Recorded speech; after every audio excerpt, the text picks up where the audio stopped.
David Rodriguez checked his watch again as he walked quickly through the downtown bus terminal. It was almost midnight and he was exhausted. His flight from New York had been delayed for 3 hours, and his usual driver had already gone home for the night. For the first time in years, the CEO of TechFlow Solutions found himself in a public bus station, trying to figure out how to get home. The terminal was mostly empty now.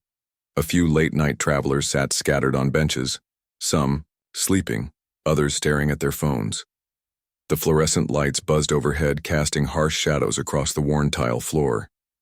David pulled his expensive coat tighter and headed toward the exit, thinking about the important board meeting he had the next morning. But something made him stop. In the far corner of the terminal, on a bench near the vending machines, he saw a small figure curled up under what looked like a thin denim jacket. At first he thought it might be another homeless person, which wasn't unusual in this part of the city. But as he got closer, his heart skipped a beat. It was a little girl. She couldn't have been more than 8 or 9 years old.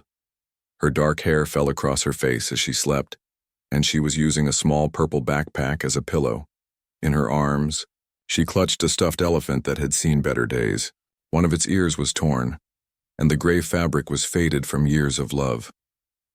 David looked around, expecting to see a parent or guardian nearby. But there was no one. The girl was completely alone. He stood there for a moment, unsure what to do. His business mind immediately started calculating risks and complications. Getting involved in someone else's problems wasn't something successful people usually did. There were legal issues to consider, and he didn't want any misunderstandings. But looking at this small child sleeping on a hard bench in a bus station at midnight, he couldn't just walk away. David approached slowly and gently cleared his throat. "Excuse me," he said softly. The little girl's eyes opened immediately. They were big and brown, and for a split second, they were filled with fear. She sat up quickly, clutching her stuffed elephant tighter. "I'm sorry," David said, holding up his hands to show he meant no harm. "I didn't mean to scare you. Are you okay?" The girl looked at him carefully, as if trying to decide whether he was safe.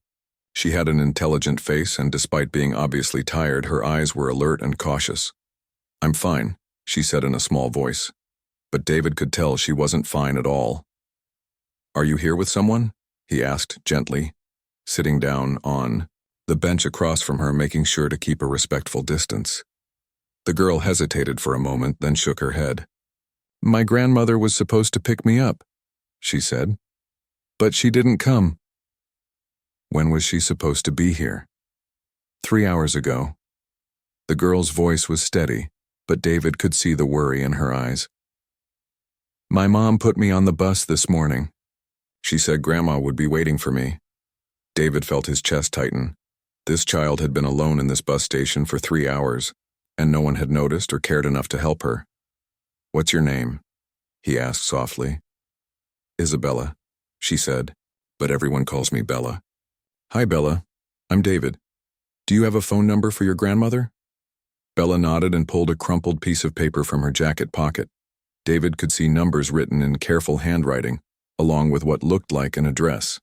"Have you tried calling her?" "I don't have a phone," Bella said simply. "And the payphone is broken." David pulled out his cell phone. "Would you like me to try calling for you?" Bella looked at him for a long moment, then nodded slowly. She handed him the paper, and David dialed the number. It rang several times before going to voicemail. He tried again with the same result. "No answer," he said gently. "But maybe she's sleeping and didn't hear the phone." Bella's shoulders sagged a little. "She's sick," she said quietly. "That's why I came here. Mom said Grandma needed help, so I was supposed to stay with her while Mom figures out how to get here too."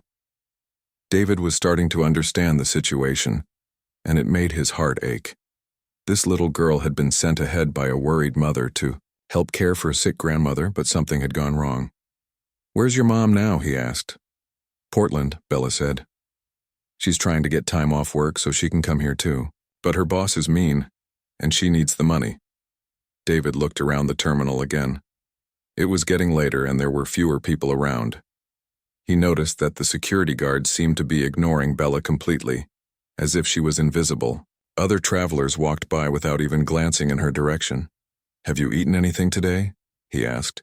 Bella shook her head. "I had breakfast before I got on the bus, but that was a long time ago." David felt anger rising in his chest, not at Bella or her family, but at a world where a child could sit hungry and alone in a bus station while everyone just walked by. "Are you hungry now?" Bella nodded, and for the first time, she looked like the scared little girl she really was. David stood up. "Wait right here, okay? I'm going to get you something to eat." He walked over to the vending machines and bought everything that looked remotely nutritious. Crackers, nuts, a sandwich that was probably terrible but better than nothing, and some juice. When he came back, Bella was exactly where he'd left her, still clutching her elephant. "Here," he said, sitting back down and handing her the food. "It's not much, but it should help." Bella took the sandwich gratefully and ate it quickly, as if she was afraid it might disappear.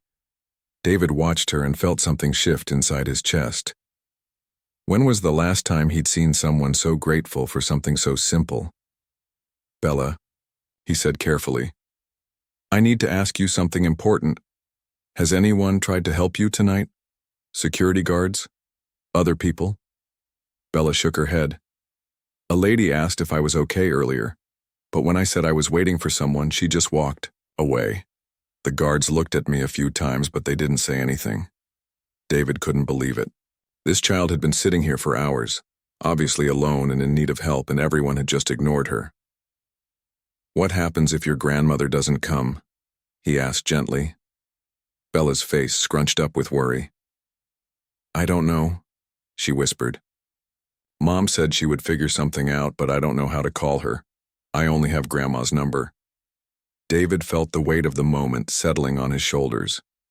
He could call social services, but that would mean Bella would be taken into the system, at least temporarily.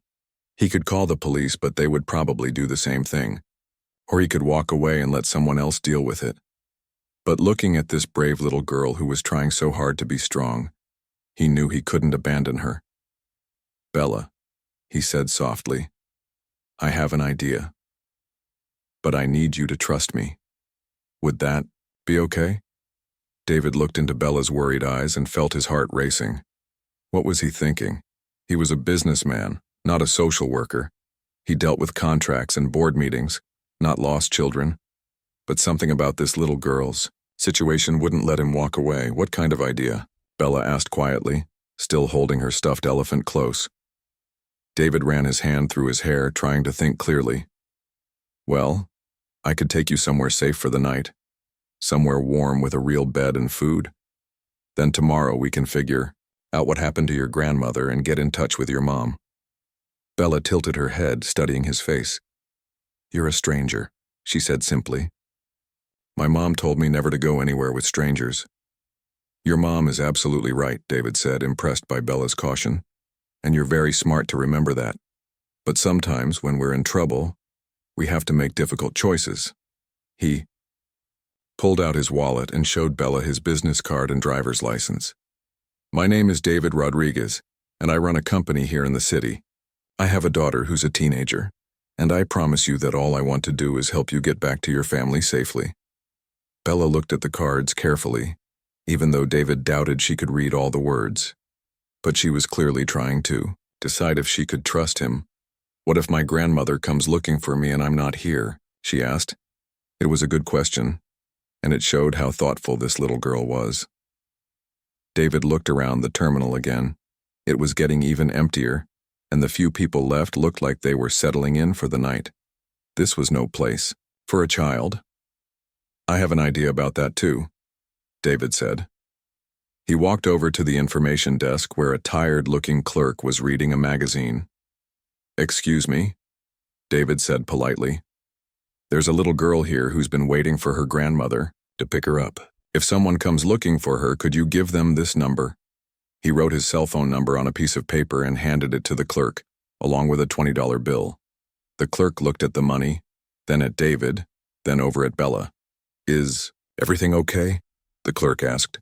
"I'm trying to help her find her family. David explained. Her grandmother was supposed to meet her hours ago, but something might have happened. I just want to make sure she's safe tonight. The clerk nodded slowly. Yeah, I noticed her sitting there. Been wondering if someone was going to do something.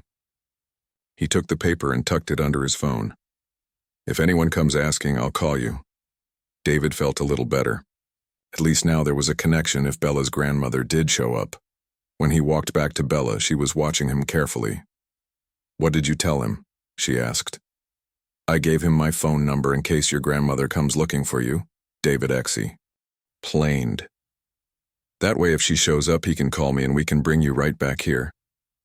Bella thought about this for a moment, then nodded. That's smart, she said. David smiled. This kid was really something. So what do you think? Would you like to come with me tonight? I promise I'll keep you safe, and first thing in the morning we'll start looking for your grandmother. Bella was quiet for a long moment, and David could see her weighing her options.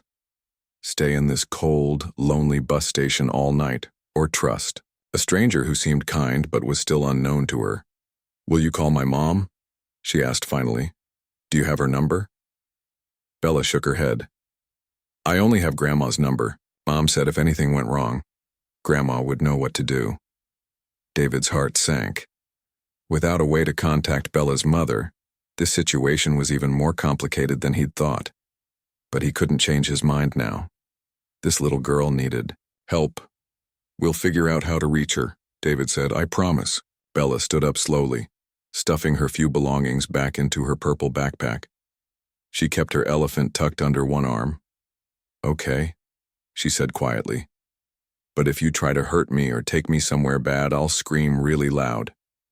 David couldn't help but smile a little. That's exactly what you should do, he said, and I hope you never have to. As they walked toward the exit, David's mind was spinning with everything he needed to figure out. Where would he take her?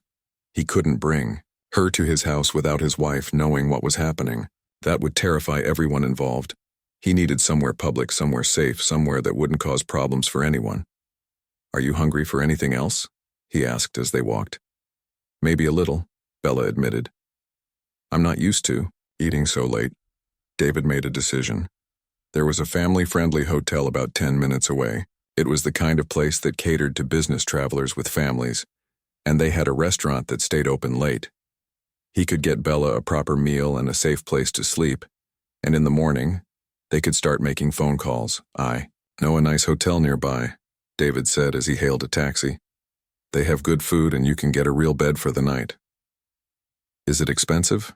Bella asked as they got into the taxi. The question caught David off guard.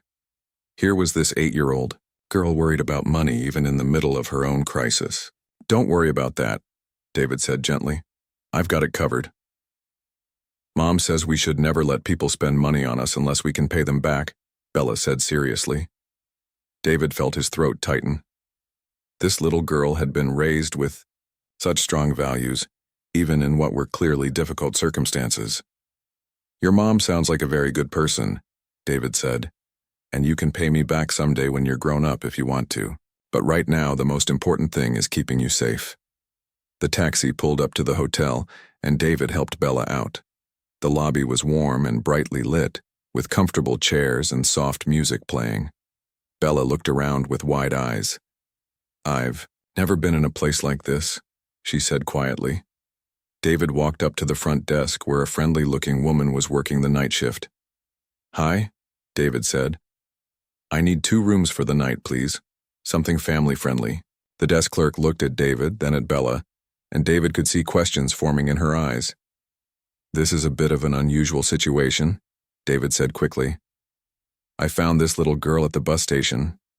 Her grandmother was supposed to pick her up but never showed. I'm trying to help her get back to her family, but she needs a safe place to stay tonight. The clerk's expression softened immediately. Oh my goodness, she said, looking at Bella with concern. You poor thing. Have you called the police? Not yet, David admitted. I wanted to get her somewhere safe first, and then figure out what happened to her grandmother. She might just be sick and confused about the timing. The clerk nodded. We have 2 adjoining rooms on the 3rd floor, she said. And room service is available until 2 a.m. if she's hungry. That sounds perfect, David said, pulling out his credit card. As they waited for the room keys, Bella tugged on David's sleeve. "What if I can't sleep?" she asked quietly.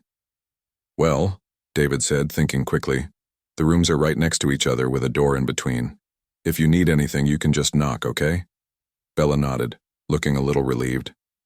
The clerk handed over the key cards and gave Bella a small smile. "I hope you find your grandmother soon, sweetheart," she said. As they rode the elevator to the 3rd floor, David realized that he'd just committed to something much bigger than he'd planned. Tomorrow he would have to start making phone calls, possibly deal with social services, and somehow track down a little girl's family. He had no idea how to do any of that. But looking down at Bella, who was standing quietly beside him, still clutching her worn elephant, he knew he'd made the right choice. Sometimes doing the right thing meant stepping into the unknown. "Are you okay?" he asked softly. Bella looked up at him and nodded. "Thank you," she said simply, "for helping me." David felt something shift in his chest again. When was the last time someone had thanked him for something that actually mattered? The next morning, David woke up to gentle knocking on the connecting door between their hotel rooms. He checked his watch. It was barely 6 o'clock. He quickly threw on his clothes and opened the door to find Bella standing there, already dressed, and holding her stuffed elephant. "I'm sorry," she said quietly. "I didn't mean to wake you up so early. I couldn't sleep very well." David's heart went out to her. She looked tired and worried, and he could only imagine what must have been going through her mind all night. "Don't apologize," he said gently. "I was going to wake up soon anyway. Are you hungry?" Bella nodded, and David ordered room service. Pancakes, fruit, and orange juice for her and coffee for himself. While they waited for the food, he sat down across from her at the small table by the window. "Bella, I need to ask you some questions so I can help find your family, okay?" "Okay," she said, hugging her elephant tighter. "Do you remember your grandmother's full name or her address?" Bella pulled out the crumpled paper again. "Her name is Rosa Martinez, and this is where she lives." She pointed to the address written in careful handwriting. David looked at the address. It was across town, in a neighborhood he didn't know well. "What about your mom? What's her full name?" "Carmen Martinez," Bella said. "She works at a hospital in Portland, cleaning rooms. She works really hard." David could hear the pride in Bella's voice when she talked about her mother. It was clear that Carmen had raised her daughter to understand the value of hard work. "Do you know which hospital?" Bella shook her head. "She told me, but I don't remember. It's a big one downtown." David wrote down everything Bella told him. When their breakfast arrived, he watched her eat the pancakes with obvious enjoyment. It struck him how grateful she was for simple things: a warm meal, a safe place to sleep. It made him think about his own teenage daughter, who often complained about breakfast options. After Bella finished eating, David made his first phone call. He dialed Rosa Martinez's number again, hoping that maybe she would answer this time.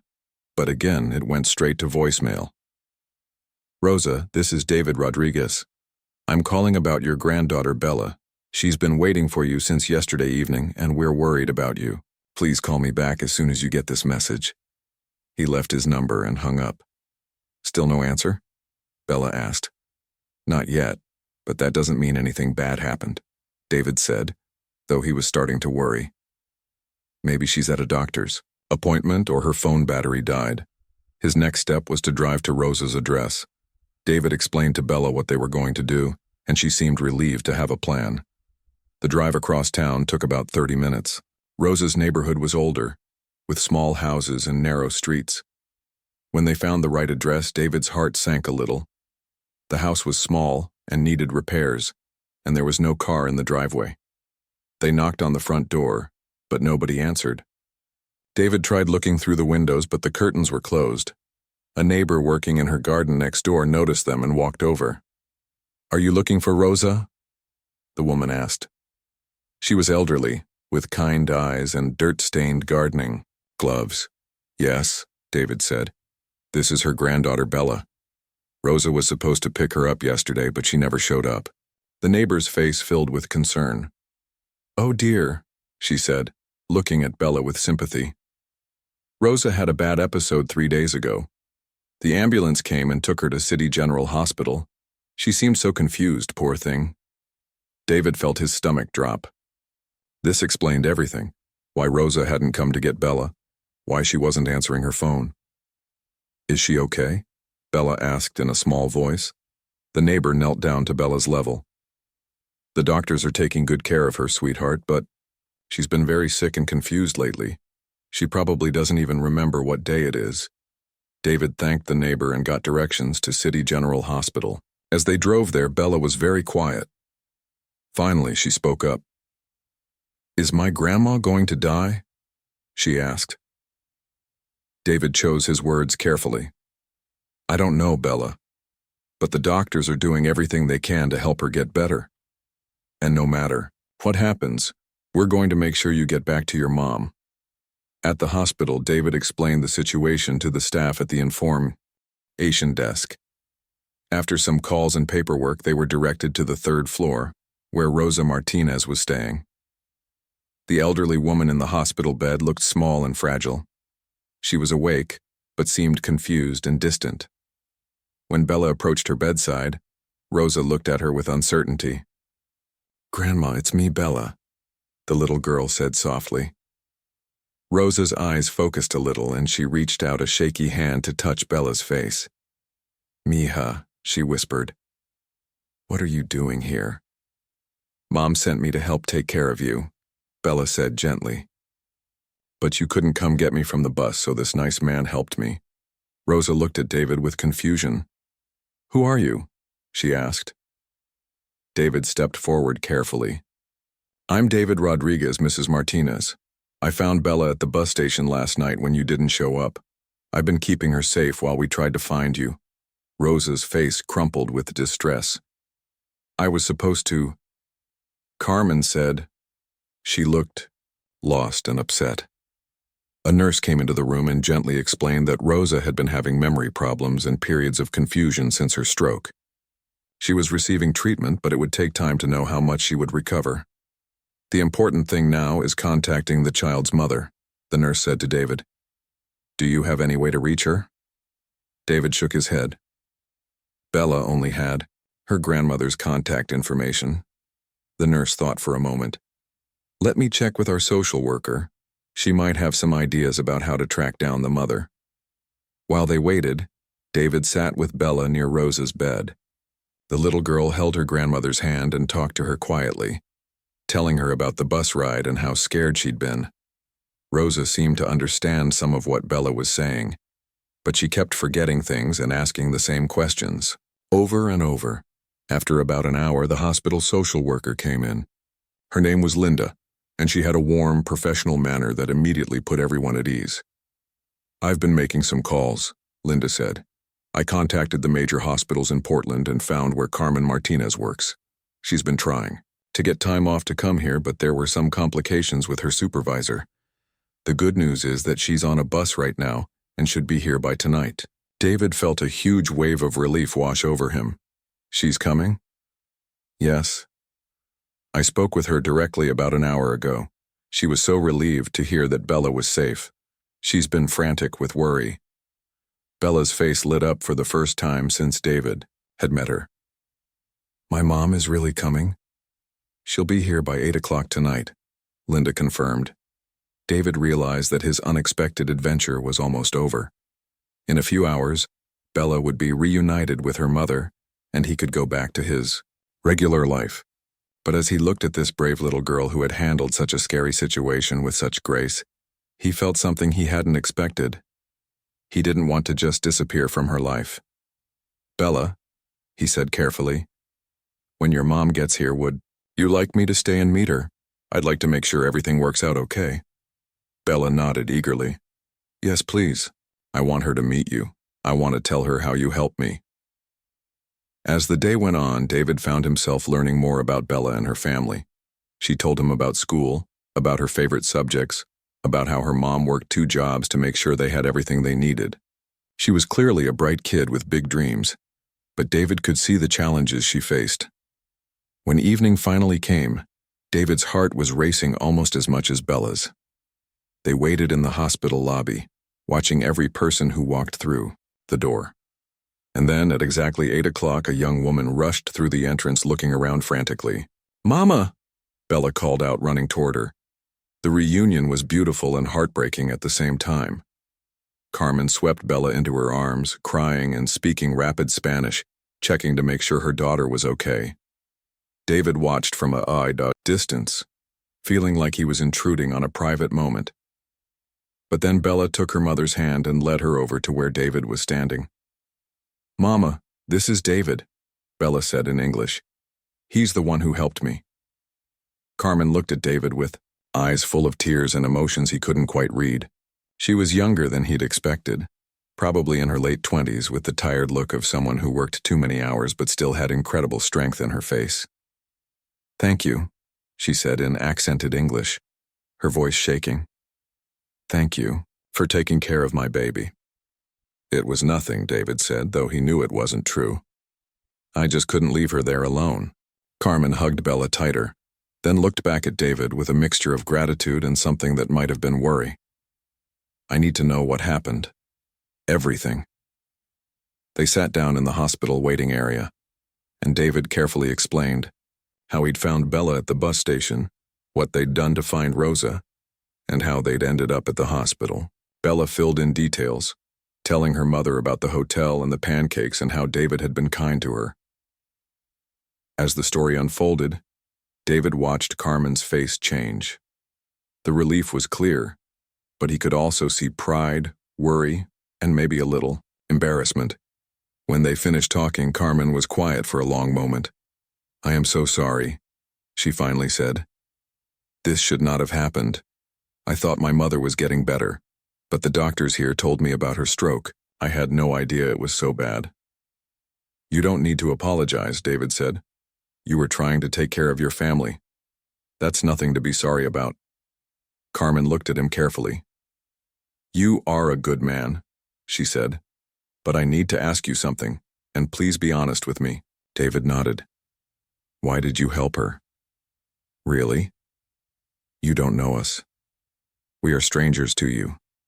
Most people, they would have called the police and walked away." It was a fair question, and David had been asking himself the same thing since yesterday. "I have a daughter too," he said slowly. "She's older than Bella, but when I saw her sitting there alone, I kept thinking about what I would want someone to do if it was my child." Carmen studied his face for a moment, then nodded. "You have children, so you understand." "Can I ask you something?" David said gently. "How long have you been taking care of everything by yourself?" Carmen's smile was sad but proud. "Since Bella was 2. Her father, he left when things got hard. Since then, it's just been us and my mother." "That must be very difficult." "It is, but we manage. I work at Portland General Hospital, cleaning rooms and helping in the kitchen. It's good work, honest work. And Bella, she is so smart. She helps me with everything, translating when my English isn't good enough, helping with my mother when she gets confused. She is more grown up than most kids her age." David could see that. Bella had handled the scary situation at the bus station with remarkable maturity. But it also made him sad to think that she'd had to grow up so fast. "What happens now?" David asked. "With your mother, I mean." Carmen sighed. "The doctors say she needs care that I cannot give her at home.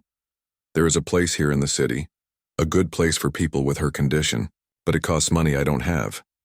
"What about insurance?" "She has some, but not enough, and I will have to find a way to visit her, maybe move here eventually. But I can't just quit my job. Bella and I, we need to eat." David felt something stirring in his chest. This family was facing impossible choices, and through no fault of their own, they were about to be torn apart by circumstances beyond their control. "Have you eaten anything today?" he asked. Carmen shook her head. "I was too worried to eat on the bus. There's a cafeteria here. Let me buy you both dinner while we figure out what to do next." Carmen looked like she wanted to refuse, but Bella spoke up. "Mama, I'm hungry," and David makes sure I eat good food. In the cafeteria, David watched Carmen and Bella interact. Despite everything they'd been through, their relationship was warm and close. Carmen asked Bella about her day, made sure she ate her vegetables, and listened carefully to everything her daughter said. Bella, in turn, seemed to understand when her mother was worried and did little things to comfort her. "Your English is very good," David said to Carmen as they ate. "I have been practicing for 8 years," Carmen said. "When I came here, I knew only a little, but I wanted to make sure Bella would have opportunities I never had. So I study at night after work." "What kind of opportunities?" Carmen's face lit up when she talked about her daughter. "Bella, she is brilliant. She reads at a high school level already. She wants to be a doctor, and I believe she can do it, but she will need to go to good schools, maybe college someday. That takes money I don't have." David looked at Bella, who was quietly eating her dinner but clearly listening to every word. This little girl had dreams, real potential, but she was growing up in circumstances that might make those dreams impossible to achieve. "Mama," Bella said softly, "can we visit Grandma before we go back to Portland?" Carmen's face showed pain she was trying to hide from her daughter. "Of course, mija, but visiting might be difficult if we live so far away." "What if we moved here?" Bella asked innocently. "Then we could see Grandma all the time." Carmen looked overwhelmed. "It's not that simple, baby. I would need to find a new job, a new place to live. Everything costs more here than in Portland." David had been thinking while they ate, and now he made a decision that surprised even him. "Can I make a suggestion?" he said carefully. Carmen looked at him warily, as if she suspected what was coming. "I run a company here in the city. We have a cleaning service that Ma maintains our offices, but they're not very good. If you were interested, I could help you get a job with them, or maybe we could work out something directly with my company." Carmen set down her fork and looked at him seriously. "Why would you do that?" It was the same question she'd asked before, but this time David had a clearer answer. "Because in the last 2 days, your daughter has taught me something about courage and kindness that I'd forgotten, and because I think you're both extraordinary people who deserve a chance." Carmen's eyes filled with tears again. "I cannot accept charity," she said firmly. "I will not take money I have not earned." "It wouldn't be charity," David said quickly. "It would be a job, a real job that you'd have to work for, and only if you wanted it." Carmen was quiet for a long time, clearly wrestling with the decision. Finally, she looked at Bella, then back at David. "What kind of job?" she asked quietly. "We could start with office cleaning since that's what you do now. But if you're interested, there might be other opportunities. We have the employee program that helps people take classes, improve their skills. You're clearly intelligent and hardworking." "And this is not because you feel sorry for us?" David shook his head. "It's because I think my company would be lucky to have someone like you working for it."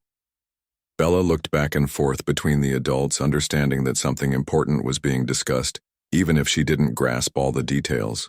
"Mama," she said quietly, "does this mean we might be able to stay close to Grandma?" Carmen reached over and touched her daughter's face gently. "Maybe, mija. Maybe." She looked back at David with a mixture of hope and caution. "I would need to think about it. This is a big decision." "Of course," David said. "Take all the time you need. But Carmen, I want you to know something. What happened these last 2 days meeting you and Bella, it's changed something in me. I'd like to help if you'll let me, but more than that, I'd like to be your friend." Carmen smiled for the first time since she'd arrived. "I would like that, too," she said softly. "Bella has already told me you're a good man, and my daughter is a very good judge of people." As they finished dinner, David realized that his life was about to change in ways he couldn't have imagined 2 days ago. A chance encounter at a bus station had led him to this moment, sitting in a hospital cafeteria with a woman and child who were about to become much more than strangers he'd once helped. They were about to become family. 3 months later, David sat in his office looking at a photo on his desk that hadn't been there before. It showed him, his wife Catherine, their teenage daughter Mia, Carmen, and Bella at a park picnic. They were all smiling, and Bella was holding up a certificate from her new school showing she'd made the honor roll. A lot had changed since that night at the bus station. Carmen had decided to take the job David offered, but not without making it clear that she expected to earn every dollar. She'd started working for David's company doing office cleaning, just as they'd discussed. But within a few weeks it became obvious that Carmen was capable of much more. She noticed things other people missed: supplies that were running low, equipment that needed repair, better ways to organize the workspace. David had promoted her to office manager within 2 months, and she'd thrown herself into the job with the same determination she brought to everything else in her life. "Mr. Rodriguez?" Carmen's voice came through his office intercom. "Your wife called. She wants to know if we're still planning to visit Rosa this afternoon." David smiled. Carmen still called him Mr. Rodriguez at work, even though outside the office they'd become close friends. It was her way of keeping things professional, and he respected that. "Tell Catherine yes," David said, "and ask if she needs us to pick up anything on the way." These weekly visits to Rosa's care facility had become a tradition for both families. Rosa was getting better slowly. She still had bad days when she was confused, but there were more and more good days when she was herself. Again, the doctor said it might take a year or more, but there was real hope for recovery. David walked down the hall to the small office where Carmen worked. She was at her computer, typing up reports, but she looked up when he came in. "How's Bella? Doing in her new school?" he asked. Carmen's face lit up the way it always did when someone mentioned her daughter. "She loves it. Her teacher says she's reading at a 10th grade level now, and she made friends with Mia, which makes me so happy." It had been Catherine's idea to introduce the girls. David's wife had been nervous at first about the whole situation, her husband bringing home a story about helping a lost child and offering her mother a job. But one dinner with Carmen and Bella had convinced Catherine that this wasn't charity or some midlife crisis. These were good people who deserved good things. Mia, who was 15 and usually thought adults were boring, had taken to Bella immediately. She'd started tutoring her in math and science, and Bella helped Mia with her Spanish homework. Watching them together, David often thought about how much his own daughter was learning about compassion and friendship. "Speaking of Mia," David said, "Catherine wants to know if Bella would like to come to her soccer game this weekend." "She would love that," Carmen said. "She talks about Mia all the time. I think she sees her as the big sister she never had." David sat down in the chair across from Carmen's desk. This had become their routine, a few minutes each day when they talked not about work, but about life. "Can I tell you something?" David said. "When I found Bella that night, I thought I was just helping a child in trouble. I had no idea how much it was going to change my life." Carmen stopped typing and looked at him. "How has it changed your life?" David thought about how to put it into words.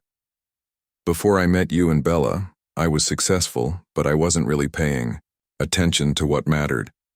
I was so focused on making money and closing deals that I'd forgotten why any of it was important. And now? Now I remember that the best things in life aren't things at all. They're people, they're relationships, they're moments when you get to help someone or when someone helps you." Carmen smiled. "You sound like my mother used to sound before she got sick. She always said that family isn't just about blood, it's about who shows up when you need them." "Is that what we are?" David asked gently. "Family?" Carmen was quiet for a moment, and David worried he'd overstepped. But then she nodded. "Yes," she said softly. "I think that's exactly what we are." That evening, both families gathered at Rosa's care facility for their weekly visit. The older woman was having a good day. She recognized everyone and was eager to hear about Bella's week at school and Mia's upcoming soccer tournament. "Abuela, look what I made in art class," Bella said, pulling a drawing from her backpack. It showed a house with lots of windows and a big tree in the yard. Stick figures representing all of them stood in front of the house, holding hands. "What is this, mija?" Rosa asked, though David could see she already understood. "It's all of us," Bella explained. "David and Catherine and Mia, and you and me and Mama. We're all together." Rosa looked at the drawing for a long time, then at David and Catherine. "Thank you," she said simply, "for taking care of my girls. They take care of us too, Catherine said, and David could hear that she meant it. Later that evening, after they'd said goodbye to Rosa and gone their separate ways home, David sat in his living room with Catherine and Mia. They were talking about plans for the weekend, but David's mind kept drifting back to something Bella had said during the visit. "Dad?" Mia said, noticing his distraction. "Are you okay?" "I'm better than okay," David said. "I was just thinking about something Bella told me today. She said she's not scared anymore." "Scared of what?" Catherine asked. She used to be scared that something would happen to her mom and she'd be all alone. But now she knows that even if something bad happened, there are people who would take care of her. She has a bigger family now. Catherine reached over and took his hand. "We all do," she said. As the months passed, the friendship between the two families deepened. Carmen got her own apartment near David's neighborhood, close enough for the girls to walk back and forth between houses. She started taking night classes at the community college, working toward a business degree with David's encouragement. Bella continued to excel in school, but more importantly, she started acting like a regular 8-year-old instead of a little adult who'd had to grow up too fast. She giggled with Mia over silly jokes, complained about homework like any normal kid, and developed a love for soccer that surprised everyone. Rosa gradually improved enough to move to an assisted living facility instead of the medical care center. She still needed help with some things, but she was able to have her own small apartment and visit with her family regularly. One day, almost a year after that night at the bus station, David was walking through downtown when he passed the same terminal where he'd first met Bella. He stopped and looked at the bench where she'd been sleeping, and he thought about how differently things might have turned out. What if he'd been in a hurry and hadn't noticed her? What if he'd called the police instead of getting involved? What if he'd been too worried about complications to help? His phone buzzed with a text message from Bella. "David, I got an A on my science project. Can you come to the school presentation next week?" David smiled as he typed back,